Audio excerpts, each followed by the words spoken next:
Përshëndetje gjithëve, mirë se keni ardhur në 25 jemi këtu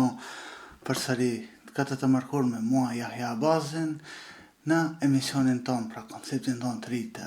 emisioneve në 25 globi rreth nesh. Pra ky do qetë një emision ku do i trajtojmë pak a shumë këto temat geopolitike, ku do të kemi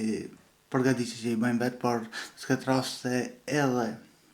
ku do të kemi të ftuar, do të flasim për temat të cilat i përzjedhim, pra ngjarjet aktuale mbi geopolitikën, se çka po ndodh në këtë globin ton i cili nuk gjen rehatinë e tij. E pa filluar me atë që kemi përgatitur për sot, ju mos harroni ta bëni subscribe kanalin ton 25 dhe ne do të vazhdojmë me punën ton që do të sillim para jush. Për këtë javë kemi përzgjedhur pra temën e cila është tema më e nxehtë për momentin, që nuk kalon ditë që nuk flitet për atë, por ndoshta edhe minuta që janë të mbushur me atë tema, me këtë temë. Pra e kemi këtë luftën e sapo filluar mes Iranit dhe Izraelit, ku nuk ditë se sa do zgjase. Është një luftë që pra frontale, por e kemi ndoshta pak më larg, sepse kjo është edhe ajo për të cilën ne do e trajtojmë këtë mënyrë, këtë temë, sepse do të dalim nga ajo që dëgjojmë çdo ditë në lajme, se jo dëgjohet me raketa e këto, jo me aeroplane janë vrarë kaq ka dëme të tilla, por do të flasim mbi një aspekt tjetër ku do të përdorim pra sot, do ta përdorim në aspektin gjeografik dhe në aspektin e qytetërimeve. Ndoshta jo që edhe dim më shumë, po diçka kemi lexuar dhe sot i kemi përgatitur këtë temë nga librat të burgosur nga gjeografia dhe pushteti i gjeografisë të Tim Marshallit, po ashtu dhe përplasja e qytetërimeve të Samuel Huntington. Ku këto tema pra i trajtojmë në aspektin gjeografik, po ashtu dhe në aspektin e qytetërimeve. Duke filluar nga kjo aspekti gjeografik, ne çdo herë pra shtetet mund të veprojnë lirshëm, sepse ka çdo herë diçka që mund t'i pengon. Pra mund të qenë lumenjt, mund të qenë malet, detet, apo edhe ka raste, siç në rastin e fundit, ku nuk janë fqinj mes vete, por janë ka shtete tjera mes tyre, pra janë në një distancë më të largët. Pra pozita gjeografike ndikon shumë, dhe kjo i dërgon deri te ajo ku edhe vjen ajo fjala e cila përdoret, pra Irani mund të humbë disa betejë, mund ndoshta edhe të ketë dëme të mëdha, por ai mund mbijeton, sepse territoret e tij, pra Irani përbën nga territore me malore,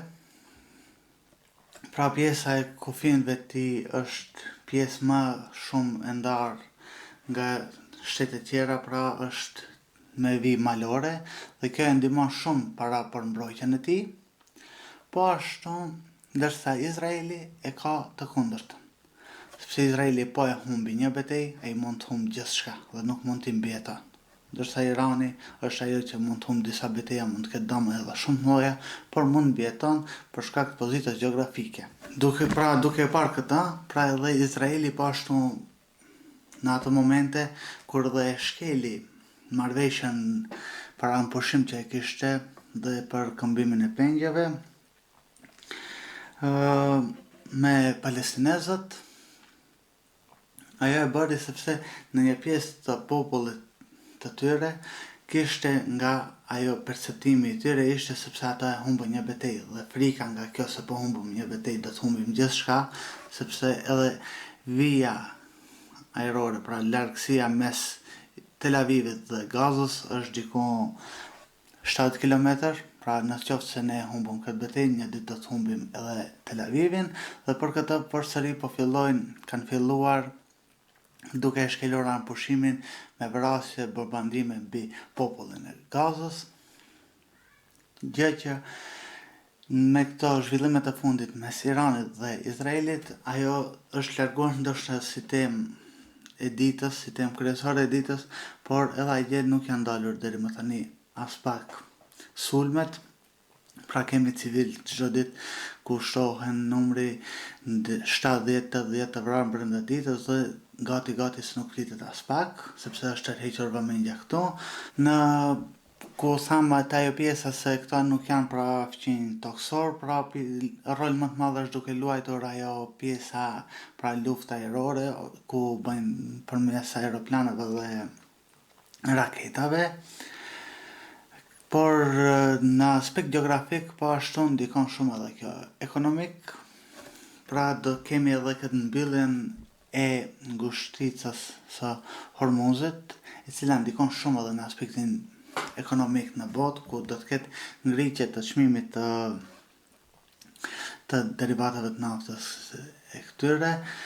Kjo ndikon, ndoshta kjo pak a shumë është edhe një lojë dhe po e tregon atë fytyrën e vërtet të një pjese të botës, sepse Iranin ka ndalesë për shitjen e naftës nga Shtetet e Bashkuara dhe nga BE-ja.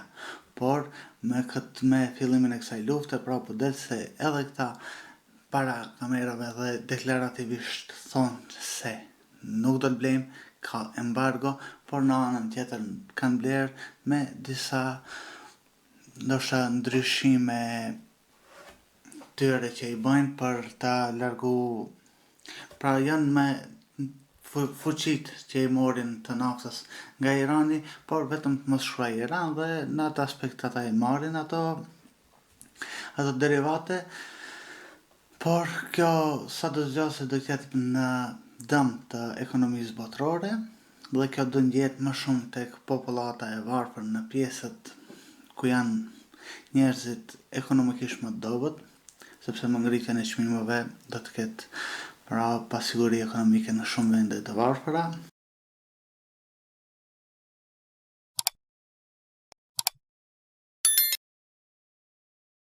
Dhe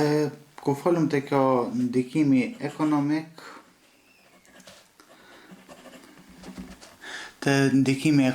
pra e kemi pa ashtu dhe kjo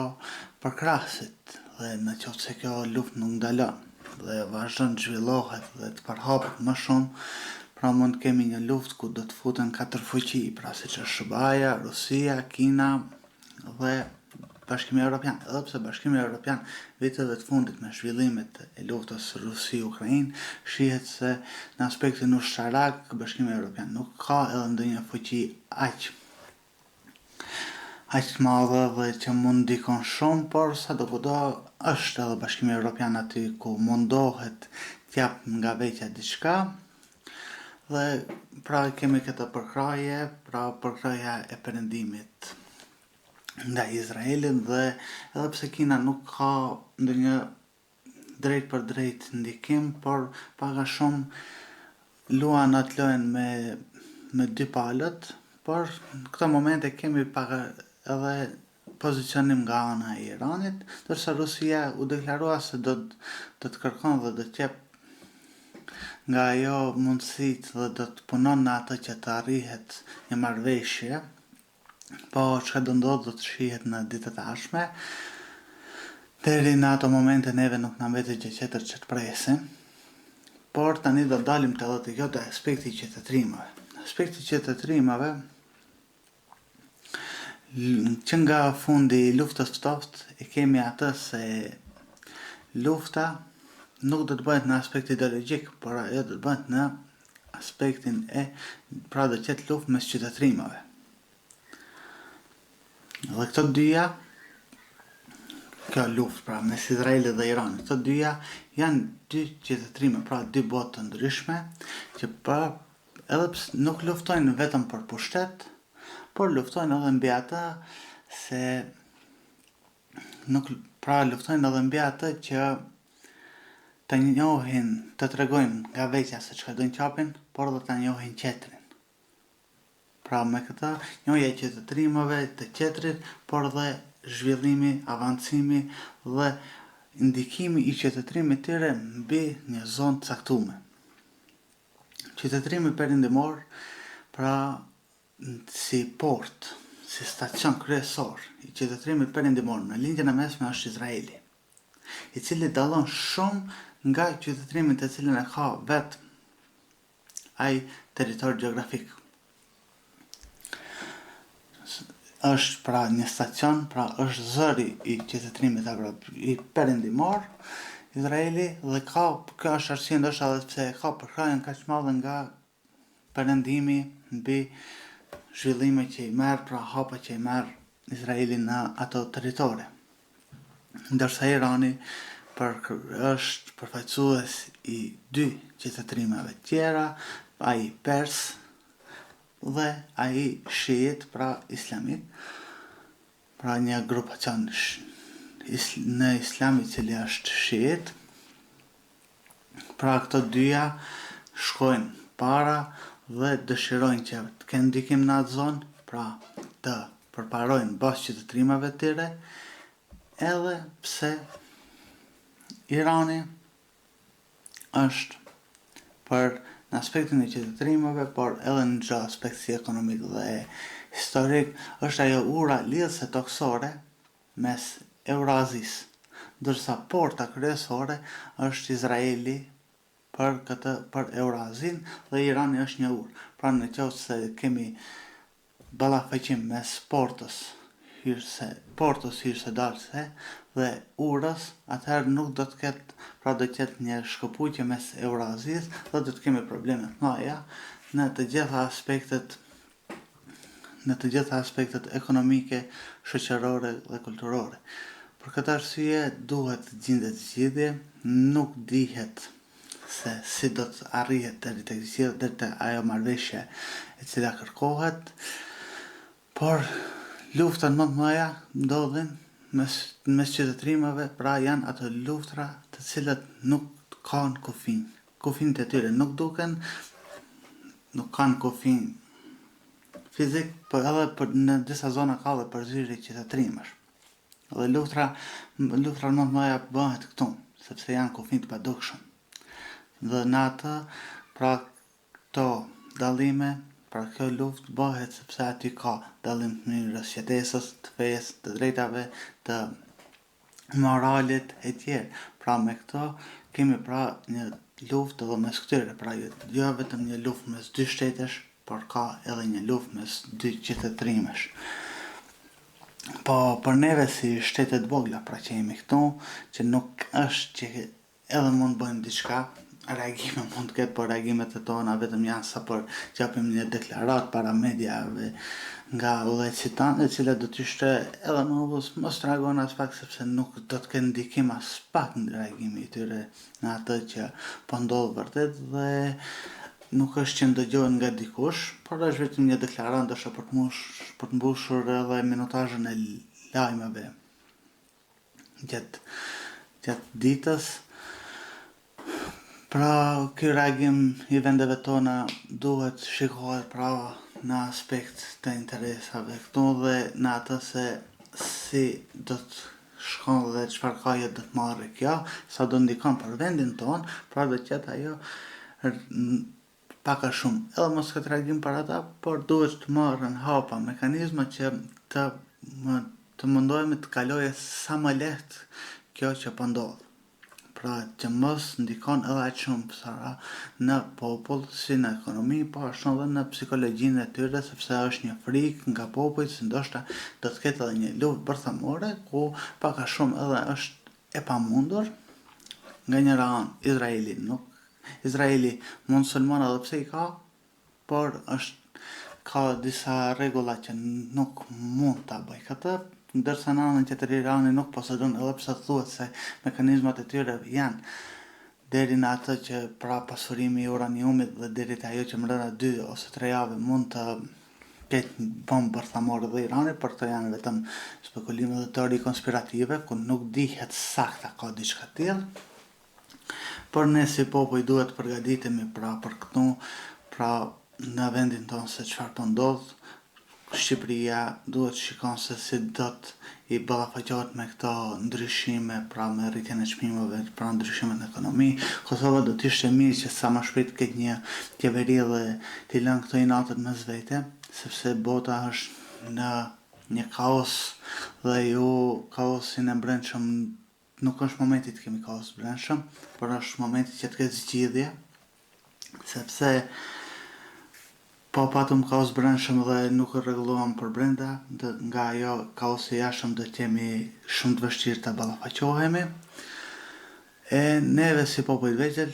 në këto të vit mëdha, nuk na mbetet tjetër veç se